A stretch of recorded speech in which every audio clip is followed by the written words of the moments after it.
सगळ्याला बहुतेक पटांगण दिसतं. हे एवढं पटांगण का किंवा काय आहे याचं विषय? त्याचं कारण असं आहे, याला होळीचा माळ असं म्हणतात. माळ म्हणजे मोकळा पटांगण, मैदान, प्ले ग्राउंड. मग कळतं त्याचा अर्थ असा आहे, शिवाजी महाराजांच्या काळात किंवा त्यानंतरच्या मराठीशाहीच्या काळात ज्या गडावर गडकरी मराठी आहेत, म्हणजे आपले लोक आहेत, आपल्या ताब्यात केलेलं आहे, त्या गडावर वर्षाचे अनेक समारंभ व्हायचे. त्यातला एक महत्वाचा समारंभ म्हणजे सण, म्हणजे होळीचा सण. आपल्या मराठी लोकांचा सगळ्यात मोठा असतो. दिवाळीचा सण जसा 5 दिवस चालतो, तसा समजाचा सण 5 दिवस चालतो. कोकणात त्याला जास्त मोठं प्राधान्य आहे आणि त्या अर्थाने इथं या गडावर होळी पेटली जायची आणि ती होळी त्या मैदानावर, ज्या पटांगणावर व्हायची. मैदानावर म्हणलं की तुम्हाला कळण्यासाठी, मैदान हा शब्द आपला नाही, हा अरबी, उर्दू, पार्शियन शब्द आहे.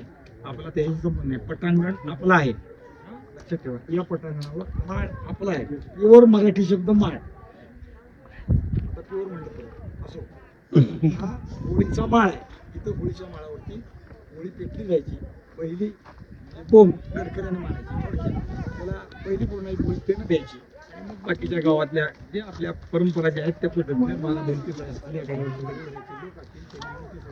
होळीचा सण करायचा आणि गडकऱ्यांना सगळ्यांना पान द्यायची, अशी ही पद्धत अजूनही आपल्याकडे या पद्धतीत जुन्या पद्धतीने चालतं. पंतप्रधान आपण त्या पद्धतीने राहतो, वागतो, ते करतो. ते होळीचा माळ. पण इथं अजून काय व्हायचं, गडावरचे काही विशेष कार्यक्रम जे एकत्रितरित्या लोकांना साजरे करायचे, असे कार्यक्रम इथे केले जायचे. त्याच्याबद्दल शिवाजी महाराजांच्या राज्याभिषेकाला आलेला जो ऑक्सिडेंट होता, त्याने एक नोंद घेऊन ठेवलेली. इथं काय झालं, शिवाजी महाराजांच्या चरित्रातले पण काही विषय आहे. काय झालं, त्याची जी नोंद आहे त्यातला महत्वाचा भाग आहे तो असा आहे की, तो इथं असताना गडावरचे लोक मजेसाठी, गंमत म्हणून संध्याकाळी लोक एकत्र बसतात, काहीतरी कार्यक्रम करतात. आता आपण गाण्याचा कार्यक्रम असतो किंवा कुठं भेंड्या खेळतो, असं करतो. तसं या गडावरचे लोक एकत्रित राहून सोंग काढून खेळतात. एवढा वेळ असतो का? किंवा त्यावेळेस मर्दानी खेळ असतील तर ते इथं व्हायचे.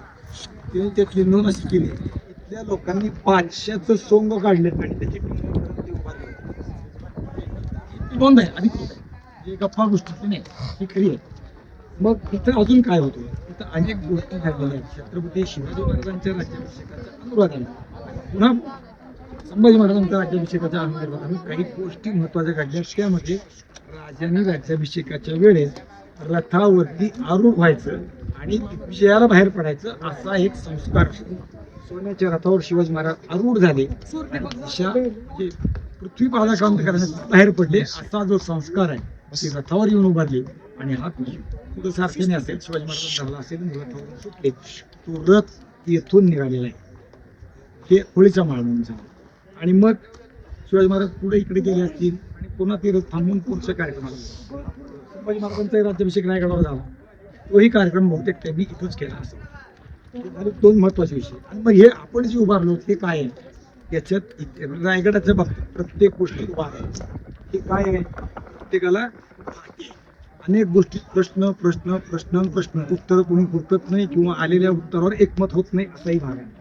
तर हे काय आहे, हे जे आहे त्याला बाजारपेठ असं म्हटलं जातं, रूढ नाव आहे लोकांचं. काही लोकांचं म्हणणं असं आहे की हे नगरपेठ आहे. बाजारपेठ आणि नगरपेठ मधला फरक काय सांगता येत नाही.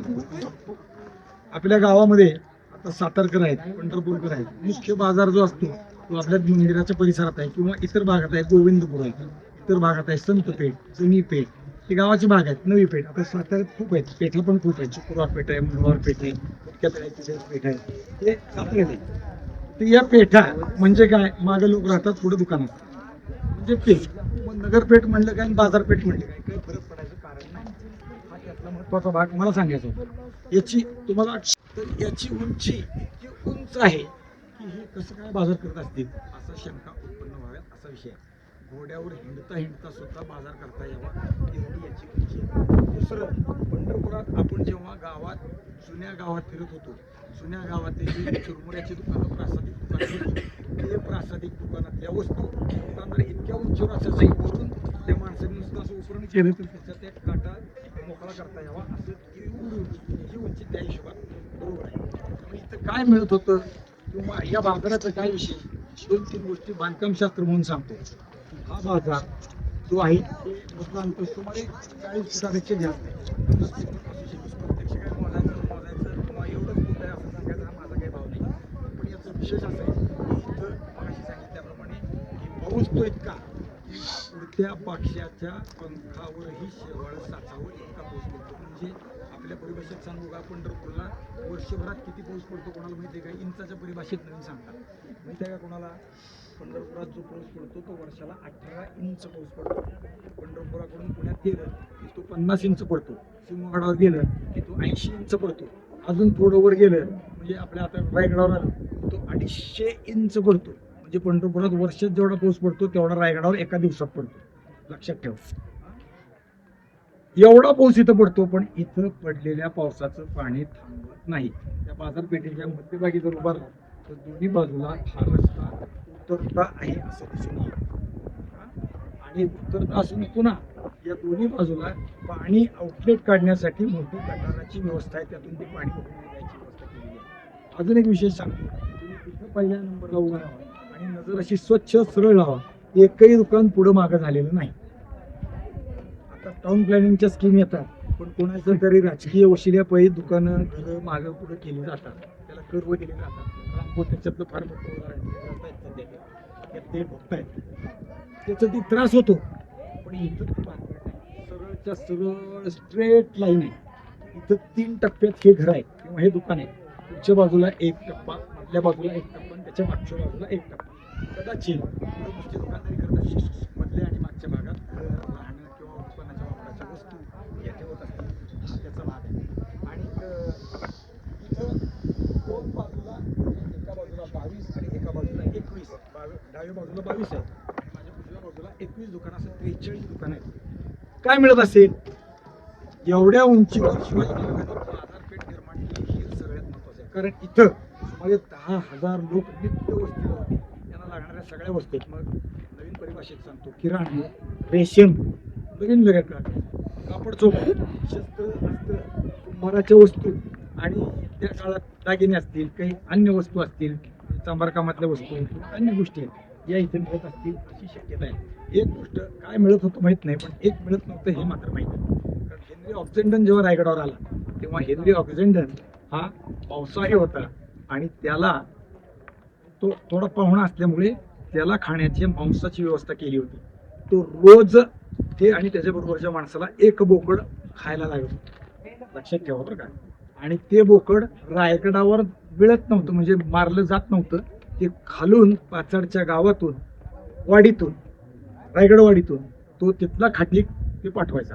त्या खाटकाला एवढं खाणारं गिराईक कोण आहे हे विशेष पडलं, तो ते बघायला वर आला म्हणून ते माहीत आहे. मग आम्ही मराठी लोक काय खात होतो रायगडावर, तर त्यावेळेस मांसाहाराचा कुठलाही उल्लेख सापडत नाही. एक भाग उलट विरोधाचा उल्लेख मात्र सापडतो. पण क्षत्रिय घराण्यातले लोक आहेत किंवा अन्य लोक आहेत, आपल्या परिभाषेत सुवर्ण व्यवस्था त्यावेळेस होती, त्यातले काही लोक खात असतील, पण रायगडावर ते खात नव्हते, ते खाली खात असायचे. मग इथं मराठी लोक काय खात होते ते त्या हेनरी ऑक्झेंडनने, हे लोक तांदूळ शिजवून, कशात, लोण्यात शिजवून खातात. म्हणजे डाळ घालून तांदूळ शिजवतात आणि खातात. म्हणजे ते मुगाच्या डाळीची खिचडी खातात, असं त्याचा सरळ अर्थ करता येतो. हा झाला इथला विषय. याच्या बाबतीत बाजारपेठेचा अजून काही विषय. बाजार बसवायचा म्हणजे सामान्य गोष्ट नाही. त्याच्यासाठी व्यापाऱ्यांचा पुढारी असावा लागतो, त्याला जवळ आणावं लागतं आणि त्यांनी व्यापाऱ्यांना अभय द्यावं लागतं. म्हणजे राजाने त्याला सांगायचं, ते लोकांना अभय द्यायचं, या इथं बाजार बसवला तर आपल्याला राजा सवलत देईल किंवा संरक्षण देईल, आपल्याला लोक त्रास होतात. या सगळ्या गोष्टींचा विचार करून हा बाजार बसवायचा असतो. तो शिवाजी महाराजांनी बसवला होता. मग ते करीत असताना शिवाजी महाराजांनी काय केलं असावं? शिवाजी महाराजांचे शहाजीराजे आणि शहाजीराजांचे वडील सांगा तेच माहित नाही. चौथीचा अभ्यास सुद्धा नीट अभ्यास केलेला नाही. मनोजी राजे हे वेरूळचे पाटील आणि तसंच आपल्या पुण्याच्या जवळचे काही सुप आणि जिंती या परिसरातले त्यांच्या शेती आहे. पण वेरूळमध्ये काम करीत असताना शेताच्या कामात नांगर अडकला आणि गुप्त धन शिवाजी महाराजांच्या आजोबांना सापडलं. मग हे धन सापडल्याचा त्यांना आनंद झाला, पण हे धन योग्य लागलं पाहिजे, कोणीतरी माझ्याकडून उचकून नेऊ नये, म्हणून त्यांनी ते धन आपले मित्र असणारे शेषप्पा नाईक पुंडे यांच्याकडे ठेवले. आणि जसं लागेल तसं करता काय केलं तर शिंगणापूरच्या लोकांना पाण्याची पिण्याची व्यवस्था केली. लोक उभं राहायला येतात त्यांना खाण्याची व्यवस्था केली. कृष्णेश्वराचं वेरूळचं जे मंदिर आहे ते त्यांनी पुनरुद्धार केला. तिथं तो लेख आहे मालोजी बाबाजी भोसले आणि मालोजी राजे भोसले आणि बाबाजी राजे भोसले यांनी याचा जीर्णोद्धार केला असं म्हणणारा लेखक आहे. आणि मग लागल तसं धन त्यांनी खर्च केलं. पण त्यांच्या लक्षात आलं शेषप्पा नाईक पुण्यांच्या की हे काहीतरी वेगळं प्रकरण आहे, हे घराणं सामान्य नाही, आपले गरीब आहे. पण त्यांना सांगितलंय उद्या कदाचित तुझ्या घरात पुत्र निर्माण होणारा तू राजा होईल असं मला वाटतंय. त्यावेळी मला आज मी धन सांभाळलं त्याची बद्दलाई म्हणून भरपाई म्हणून मला तुम्ही काहीतरी द्यावं. काय द्यावं ते एखादं शेटेपण महाजनपण जे बाजार बसवायचा असतो त्याचं जे आहे ते द्यावं असं मागणी केली. आणि त्या अर्थाने श्यामजी नाईक पुण्यांना या रायगडाची पोतनीशी शिवाजी महाराजांनी किंवा हे बाजार घुसवण्याचा आधार शिवाजी महाराजांनी दिला. त्यामुळं या बाजाराच्या विषयानं जेव्हा आपण जातो तेव्हा पुढं गेलं की एका डाव्या हाताला एक नागाचं चित्र कोरलेलं असा दगड आहे.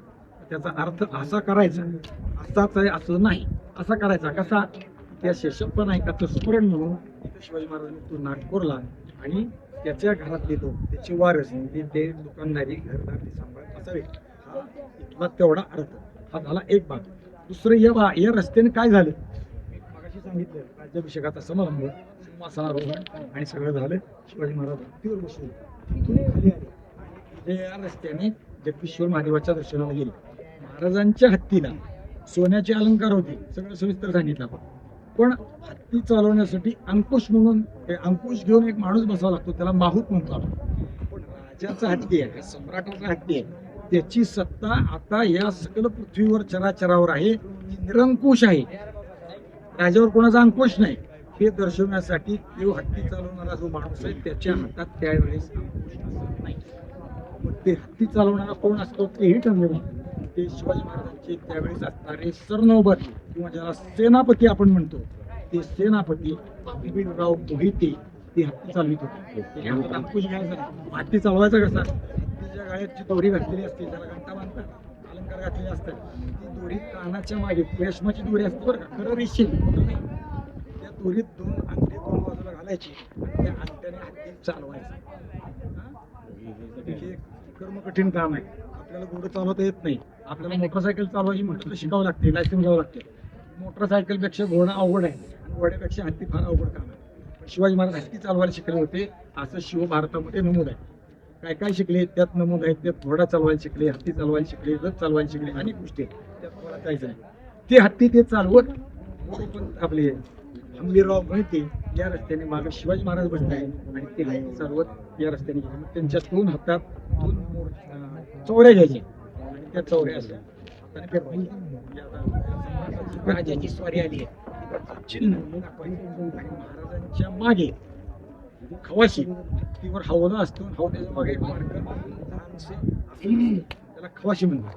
त्या खवाशीत पंतप्रधानांनी बसायचं. शिवाजी महाराजांच्यावर एक वेगळे ते बसले आणि या रस्त्याने शिवाजी महाराजांची या रस्त्याने गेली. लोकांना शिवाजी महाराज राजे झाले, सम्राट झाले किंवा छत्रपती पद धारण करून या पृथ्वीवर मराठा छत्रपती झाला ही जी गोष्ट आहे त्याचा आनंद झाला, आनंदोत्सव म्हणून लोकांनी या रस्त्यावरून शिवाजी महाराजांना दोन्ही बाजूला दुर्वा, अक्षर, लाया हे शिवाजी महाराजांच्या अंगाने फुलं उधळली. माता भगिनी दोन्ही बाजूला उभ्या होत्या, त्यांनी जागेवरून औक्षणं केली, याद झालेली. पण ते सगळं या रस्त्याने आनंदाची मिळून 300 वर्षानंतरचा पराभव धुवून काढलेली, अनेक सिंहासनांचा उत्त फेडलेली अशी मिरवणूक पुढे सगळ्यात आघाडीला असणारा झेंड्याचा हत्ती, त्यामागं काही स्व आहे, त्यामागं गावातले शिवाजी महाराजांचे सहकारी सगळे लोक मागं महाराज आणि पुन्हा मागं लोक मोठीच्या मोठी या रस्त्याने म्हणजे 6 जून ज्येष्ठ शुद्ध त्रयोदशी 1674 या दिवशी या रस्त्याने गेली. शिवाजी महाराजांनी जगदीश्वर महादेवाचं दर्शन घेतलं. पुन्हा महाराजांनी इथे येऊन आईसाहेबाला भेटले ते आपण सांगितलं ठीक आहे. दुसरी मिरवणूक अंतयात्रा ज्याला म्हणतात तशी जी आज आपण शिवाजी महाराजांच्या पुण्यतिथीच्या निमित्तानं आलो आहोत ती चैत्र शुद्ध पौर्णिमा इसवी सन 1680 तारीख 3 एप्रिल 1680 या दिवशी शिवाजी महाराजांनी इथं ध्येय ठेवला आणि वाड्यात ध्येय ठेवल्यानंतर त्यांची अंत्ययात्रा याच रस्त्यानं अशी गेली आणि जिथं जगदीश्वर महादेव आहे तिच्या समोर शिवाजी महाराजांचं अंत्यकर्म ज्याला म्हणतो आपण ते तिथे केलं. पहिल्या मिरवणुकीला लोकांना आनंद होता, दुसऱ्या मिरवणुकीला मात्र आनंद ओसंडून गेला होता. लोकांचे अश्रू या मिरवणुकीत शिवाजी महाराजांसाठी त्यांच्यावर पडत होते. ही दुसरी मिरवणूक त्या अर्थाने झाली असं म्हणता येईल.